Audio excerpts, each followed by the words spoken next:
Selamat malam, bersama saya Ihan Martoyo dari jurusan Teknik Elektro UPH.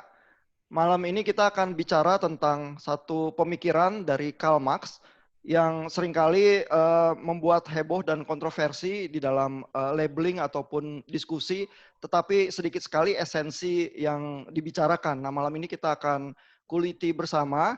Ada filsuf dari UPH, pengajar di Fakultas Liberal Arts, Dr. Fitzgerald Sitorus, yang akan ikut dalam pembahasan. Selamat malam Pak Fitz.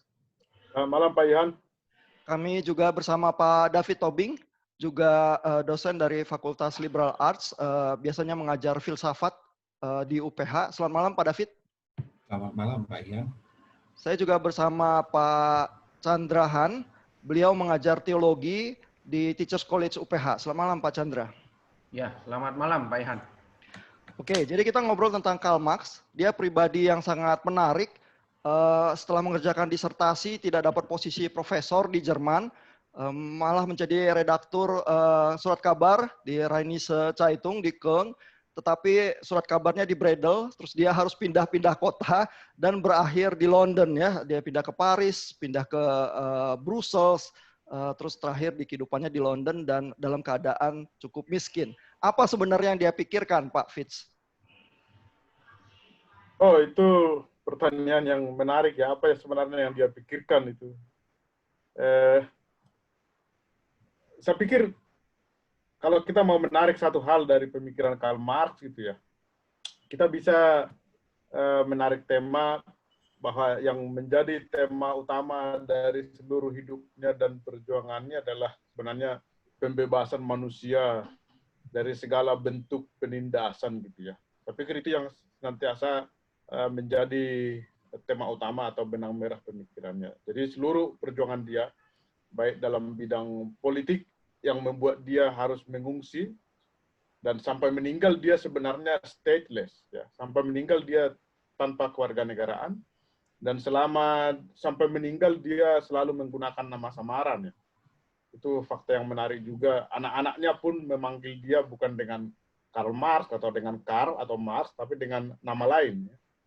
Tetap dia menyembunyikan identitasnya. Jadi baik dalam aktivitas politik, filosofis, dan macam-macam itu, dia tetap menjadi fokusnya adalah pembebasan manusia dari segala bentuk penindasan. Nah, yang menarik dari dia tentu bukan hanya Karl Marx yang berbicara atau berpikir mengenai pembebasan manusia ya, tetapi yang khas dari dia adalah bahwa dia melihat pembebasan manusia itu sebenarnya tidak bisa dilakukan dengan jalan moral, ya. Tidak bisa dilakukan dengan jalan moral. Artinya manusia tertindas atau manusia menindas bukan karena mereka pada dasarnya jahat, ya. Para majikan atau para burjuasi ya menindas para buruhnya, para proletar, bukan karena para majikan itu jahat dan benci kepada buruhnya, gitu ya. Mereka menindas karena memang sistem yang ada mengharuskan mereka untuk menindas, gitu ya.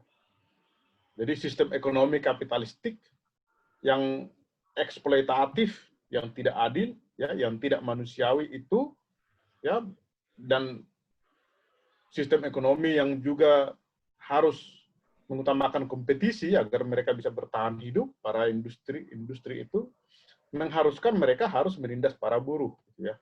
Jadi itu yang dilihat oleh Karl Marx. Jadi untuk membebaskan manusia menurut Marx itu kita tidak bisa misalnya mengkhotbahi para majikan, hei majikan kalian harus mengasihi buruh kalian, gitu ya. Itu bukan, nggak ada hubungannya gitu ya. Jadi pembebasan itu tidak bisa dilakukan dengan jalan moral, dengan jalan agama tidak bisa. Justru pembebasan hanya bisa dilakukan dengan cara menjungkir-balikan atau menghancurkan sistem ekonomi kapitalistik yang mengharuskan eksploitasi itu terjadi. Itu sebenarnya yang khas dari Karl Marx gitu ya. Bahwa pembebasan manusia hanya bisa dilakukan bukan dengan jalan moral, tapi melainkan dengan jalan katakanlah mendobrak atau menghancurkan sistem ekonomi kapitalistik itu. Itu yang khas dari dia, Pak Ihan. Oke, barusan saya lihat Pak Chandra menguap tuh ya. Pak Chandra, apa ada komentar Pak terhadap cita-cita Karl Marx itu Pak? Iya, saya nguap karena dengar itu, waduh, ini Karl Marx ini kok jadi semacam apa ya? Kalau di istilah teologi itu kok jadi fenomena banget ya. Jadi, karena dia selalu melihat, misalnya dia melihat sistem yang tidak benar ya. Nah, saya tidak tahu persis siapa itu Karl Marx karena saya tidak kenal. Pak Hafiz mungkin dikenal ya. Saya asumsikan dia kan orang Kristen ya. Saya asumsikan dia orang Kristen karena sebetulnya istrinya juga kaum orang berada, betul ya. Nah, jadi kalau dilihat itu entahkah dia sakit hati atau tidak, kalau dia akhirnya melihat sebuah sistem misalnya das kapitalis itu bermasalah, bahwa membebaskan manusia dalam tanda kutip dalam konteks penderitaan atau penindasan di dunia ini sangat disayangkan kalau akhirnya dia hanya melihat kepada sistemnya saja. Hakikatnya menurut saya dia lewatkan siapa itu manusia, ya. Jadi bukannya sistem. Jadi kalau manusia itu bisa terobos bisa. Bahkan kalau di dalam konteks teologi jujur ya, kalau bicara sistem agama ya perjanjian lama itu sistem ekonomi ya sebetulnya perjanjian lama itu menyediakan sebuah problem solving untuk penindasan. Setidaknya di dalam konteks umat Israel. Sebetulnya ada. Nah, saya heran kenapa Karl Marx itu tidak melihat itu. Kalau dia melihat itu, maka saya yakin dia mungkin mungkin bisa berpikiran sedikit positif terhadap agama. Kalau dia melihat bahwa khotbah itu bisa mengubahkan orang, dia nggak yakin, saya juga nggak yakin. Tetapi kalau dia kembali ke Alkitab dan melihat pelan-pelan, itu ada kok untuk membereskan namanya kapitalisme ini. Pada zaman dia ya, pada zaman dia. Nah, saya yakin ada. Dan saya bisa tunjukkan sebetulnya. Jadi sebenarnya yang dilihat oleh Karl Marx tuh terhadap sifat sosiologi dari ekonominya itu sendiri ya, bahwa kalau terjadi dinamika ekonomi, maka pemilik modal itu akan butuh workers ya, tenaga kerja. Tapi dia mau tenaga kerja yang murah, begitu ya, karena supaya bisa untung usahanya. Tetapi tenaga kerja itu nggak boleh sangat murah, nanti kalau tenaga kerja banyak yang mati, nggak bisa hidup lewat gaji itu, nanti tenaga kerja jadi mahal. Ya, tapi ada supply and demand semacam itu yang akhirnya tenaga kerja itu akan diupah cukup murah dan kerja keras mereka akan untuk si tuan tanahnya saja. Jadi di dalam kondisi dinamika ekonomi itu sendiri sudah punya modal untuk terjadi penindasan ya. Apa benar begitu Pak Fitz? Ada yang bisa ditambahkan? Nah, itu menurut saya apa yang dikatakan Pak Chandra Han tadi itu benar ya. Tapi justru disitulah kelebihan sekaligus kelemahan analisa Karl Marx sebenarnya.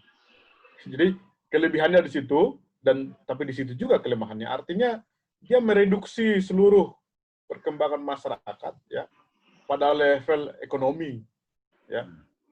Itu yang disebut dengan materialisme historis ya, bahwa perkembangan masyarakat itu ditentukan oleh faktor-faktor produksi ya. Ada di situ kita tahu ada superstruktur, bahwa misalnya ideologi, nilai-nilai, agama segala macam itu ada basis ya, relasi-relasi produksi, dan dia mengatakan bahwa basis itu mempengaruhi superstruktur ya, menentukan, dan hubungannya satu arah. Di situ kelemahan dia sebenarnya kan. Jadi dia hanya melihat bahwa faktor-faktor ekonomi, bagaimana orang memahami Tuhan itu tergantung dari faktor-faktor ekonominya, materialnya.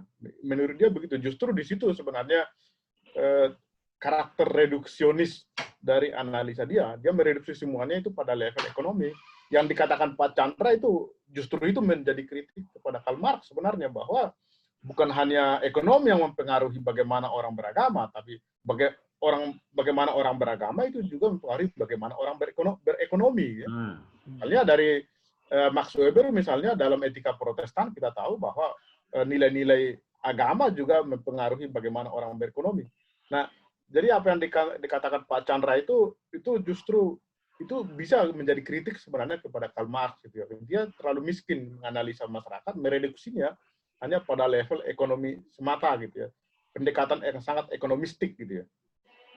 Nah, tapi apa tidak benar bahwa kita tuh sebenarnya memang makhluk ekonomi dan bahkan mungkin cara kita berinteraksi di dalam agama pun sangat terpengaruh oleh ekonomi kita ya dan sistem ekonomi kita ya. Pak David Tobing gimana Pak?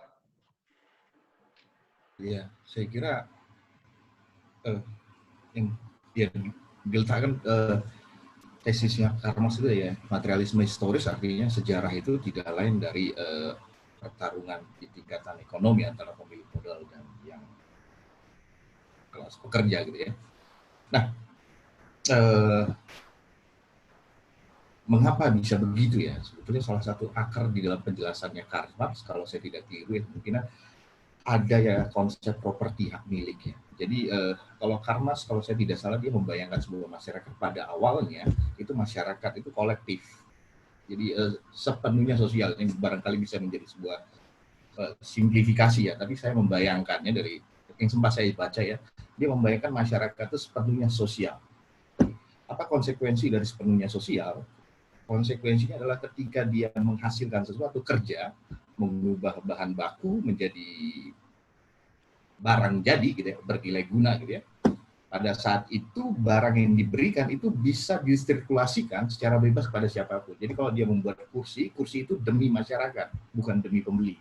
Nah, lalu muncul sesuatu yang dinamakan fetisisme komoditi. Jadi barang itu yang sudah dimasukkan kerja, yang punya nilai guna, tiba-tiba memiliki sesuatu yang disebut nilai tukar, katakanlah seperti itu ya, nilai tukar. Jadi dia muncul konsep dari situ komoditi. Komoditi ini melahirkan properti, baru muncul manusia itu sebagai makhluk individual, dia punya properti dan menumpuk kekayaan. Kira-kira begitu. Nah, pertarungan mendapatkan kekayaan ini, ya jadi akhirnya kapitalisme dan seterusnya, kita lihat analisisnya. Lalu yang kedua juga, hal yang menarik sebetulnya, Karl Marx itu kan dia dekat sejarahnya ya. Maksudnya, saya pernah baca juga dari sebuah tulisan, refleksi kritisnya Karl Marx itu tentang ekonomi politik itu nggak bisa dipisahkan ketika situasi dia di Inggris kalau nggak salah, dia melihat kondisi kelas pekerja itu ada yang meninggal dunia di dalam rumah yang sangat ini, di dalam kalau nggak salah di bulu-bulu angsa ya, di bawah tumpukan bulu-bulu angsa mereka meninggal dan seterusnya.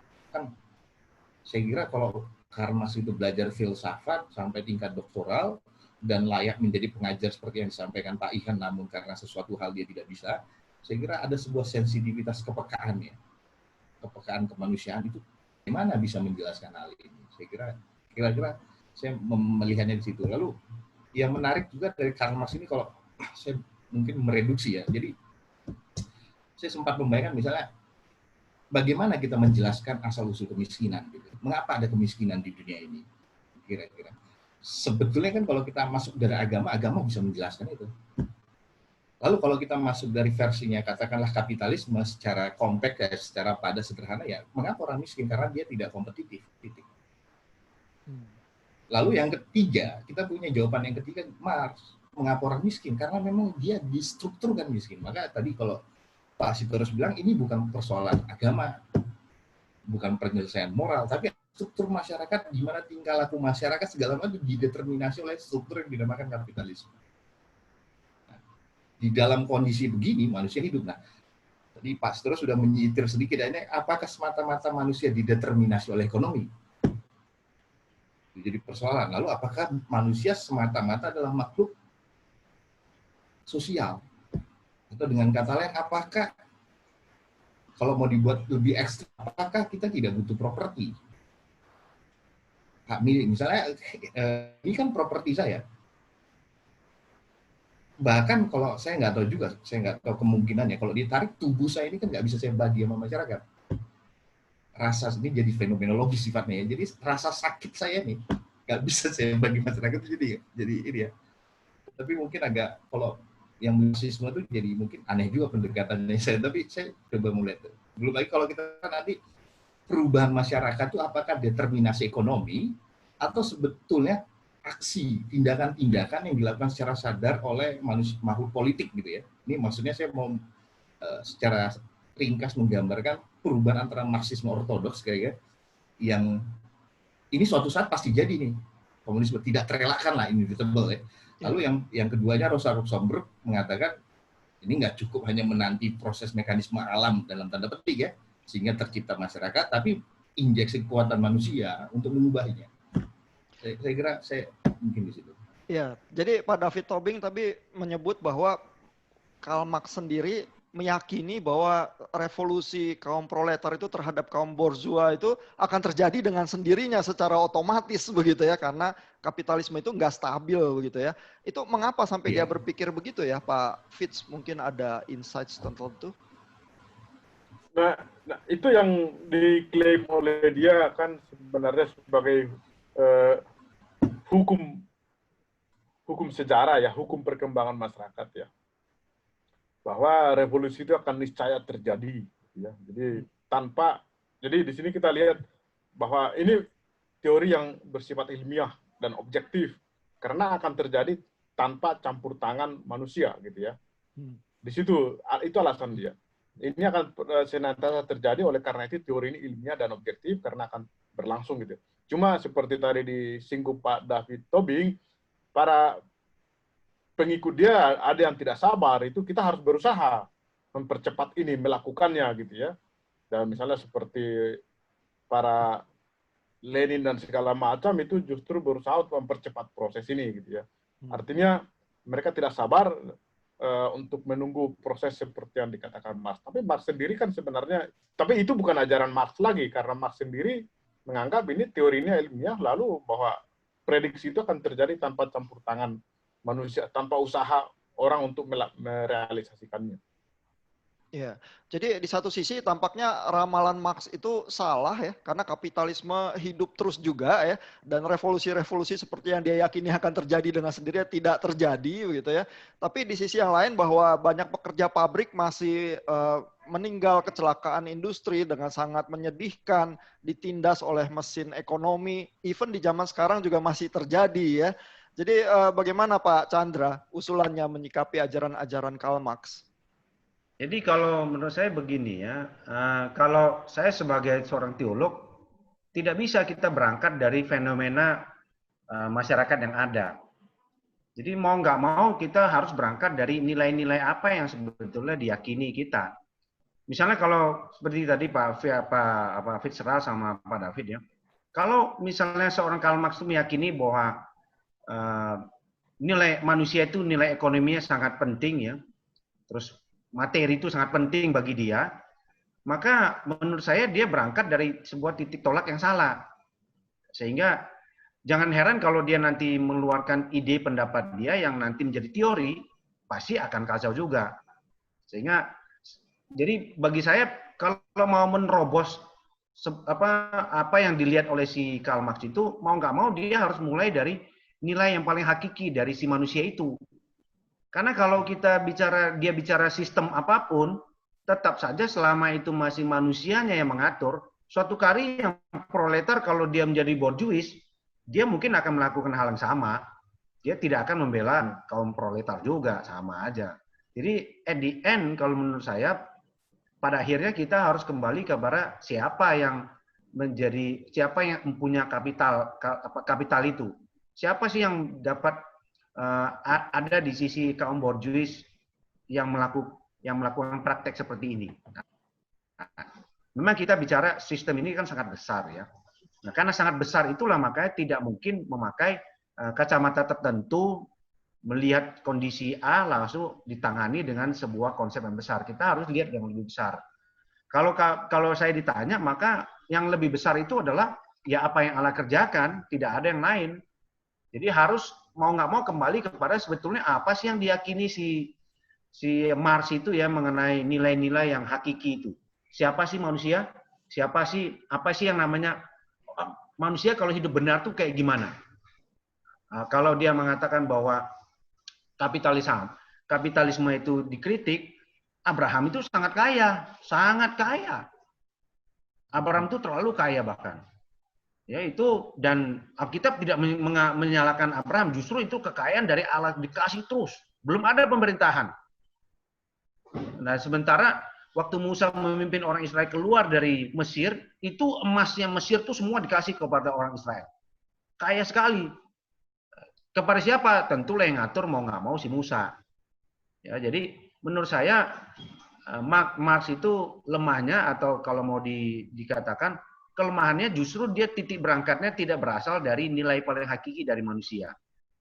Bahwa mungkin saya tidak tahu ya, mungkin dia juga sedikit mengabaikan realita bahwa manusia itu pada dasarnya adalah orang berdosa yang sekali didapat kuasa besar, dapat materi banyak, dapat semua yang sangat banyak besar, itu cenderung kerap ya, korupsi itu pasti cenderung akan distorsi kepada semua hal.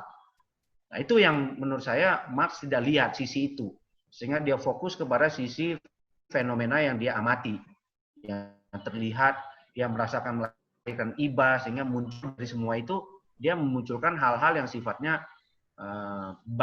jadi kalau misalnya kapitalis itu bandul kiri, dia justru pakai bandul kanan, kapital hancurkan aja, kapitalis bahagia aja, rata semua. Nah, itu menurut saya justru sebuah ekstrim yang salah gitu.